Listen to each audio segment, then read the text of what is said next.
Ode to a Nightingale by John Keats.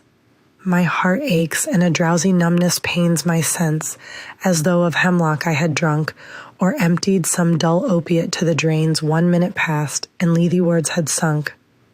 'Tis not through envy of thy happy lot, but being too happy in thine happiness, that thou, light-winged dryad of the trees, in some melodious plot of beechen green and shadows numberless, singest of summer in full-throated ease, oh, for a draught of vintage, that hath been cooled a long age in the deep-delved earth, tasting of flora and the country green, dance and Provençal song and sunburnt mirth, oh, for a beaker full of the warm south, full of the true, the blushful hippocrene, with beaded bubbles winking at the brim, and purple-stained mouth, that I might drink and leave the world unseen, and with thee fade away into the forest dim, fade far away, dissolve, and quite forget.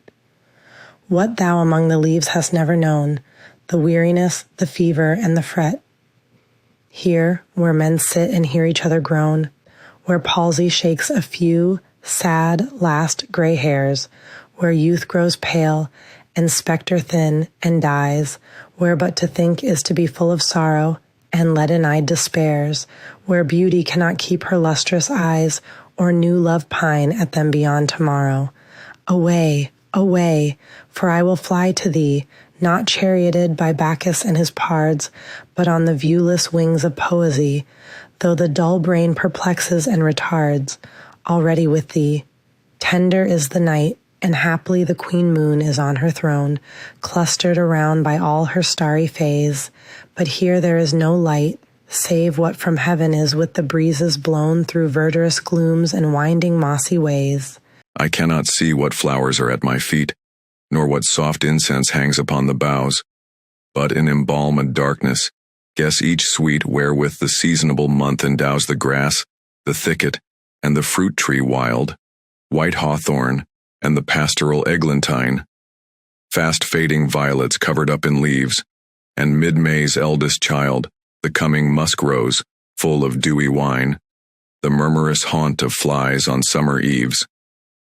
Darkling, I listen, and for many a time I have been half in love with easeful death, called him soft names in many a mused rhyme, to take into the air my quiet breath. Now more than ever seems it rich to die, to cease upon the midnight with no pain, while thou art pouring forth thy soul abroad in such an ecstasy. Still wouldst thou sing, and I have ears in vain, to thy high requiem become a sod. Thou wast not born for death, immortal bird. No hungry generations tramp thee down. The voice I hear this passing night was heard in ancient days by emperor and clown.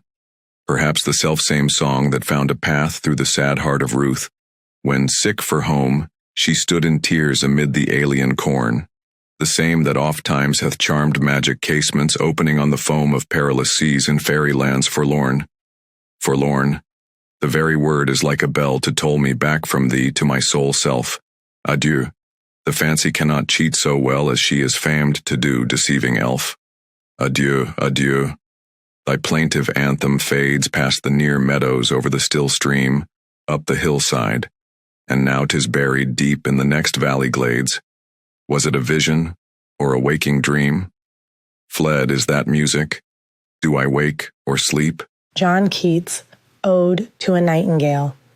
John Keats was born in 1795 in London, England. He wrote during the Romantic era, a time when poets used imagination and emotion to explore truth and beauty. Keats's style is lyrical and immersive, filled with rich imagery, sensual detail, and philosophical tension. Ode to a Nightingale is one of his most studied works. It moves between the physical world and the eternal, asking whether beauty can survive death. His final line, "Do I wake or sleep?" leaves the reader suspended in mystery, caught between vision and reality.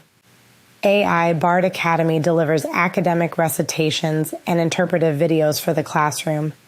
Teachers can commission classroom-ready narration and analysis.